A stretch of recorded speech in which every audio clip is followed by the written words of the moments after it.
In digital Marathi, जनतेच्या हक्काचं व्यासपीठ। उल्हासनगर शहरातील कॅम्प क्रमांक 4 परिसरामधील कुर्ला कॅम्प भागात काल सकाळी 5:45च्या सुमारास भीषण हिट अँड रनची घटना घडली। ही घटना तेथील सीसीटीव्ही कॅमेऱ्यात कैद झाली आहे। मिळालेल्या माहितीनुसार संतोष पवार हे रिक्षा चालक प्रवाशांना बोलविण्यासाठी रस्त्यावरून जात असताना मागून वेगाने आलेल्या एका भरधाव कारने त्यांना जोरदार धडक दिली। धडक इतकी भीषण होती की रिक्षा चालक रस्त्यावर बऱ्याच अंतरावर फेकला गेला। धडक दिल्यानंतर कार चालकाने मदत न करता घटनास्थळावरून पलायन केले।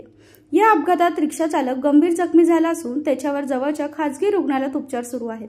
संपूर्ण घटना सीसीटीव्हीत कैद झाल्यामुळे संबंधित कार चालकाचा तपास सुरू असून पोलिसांकडून त्याचा शोध वेगाने घेतला जात आहे। या घटनेने परिसरात मोठी खळबळ उडाली असून नागरिकांमध्ये संतापाची भावना व्यक्त होत आहे। पोलिसांनी हिट अँड रन प्रकरणात गुन्हा दाखल केला असून पुढील तपास सुरू आहे। नमस्कार, मी संतोष पवार बोलतोय। मी नेहमीप्रमाणे माझ्या रिक्षावर आलो असताना रिक्षा एका कडेला लावून मी पॅसेंजरचा शोध घेत होतो, पॅसेंजर शोधत होतो। तर कुर्ला कॅम्पच्या इकडनं एक काळ्या कलरची कार आली, फुल वेगात होती, ती फुल स्पीडला होती। तिने मला हॉर्न वगैरे न देता काही नाही, तर मला ओढून निघून गेला तो आणि कोणत्याही प्रकारची माणुसकी त्यांनी दाखवली नाही, थांबला नाही, काय नाही, सुसाट निघून गेला। आणि त्यामुळे मला एवढी इजा झालेली आहे, माझा पाय फ्रॅक्चर झालेला आहे। डॉक्टरांनी त्या पायामध्ये प्लेट टाकायला सांगितली आहे।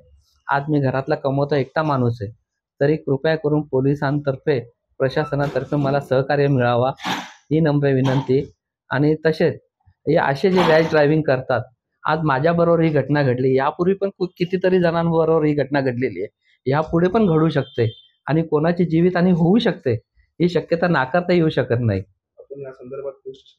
आम्ही तक्रार दिलेली आहे साहेब, 4 नंबरला विठ्ठलवाडीला आम्ही दिलेली आहे तक्रार। लवकरात लवकर चौकशी होऊन आमचं काय ते करून द्यावं त्यांनी।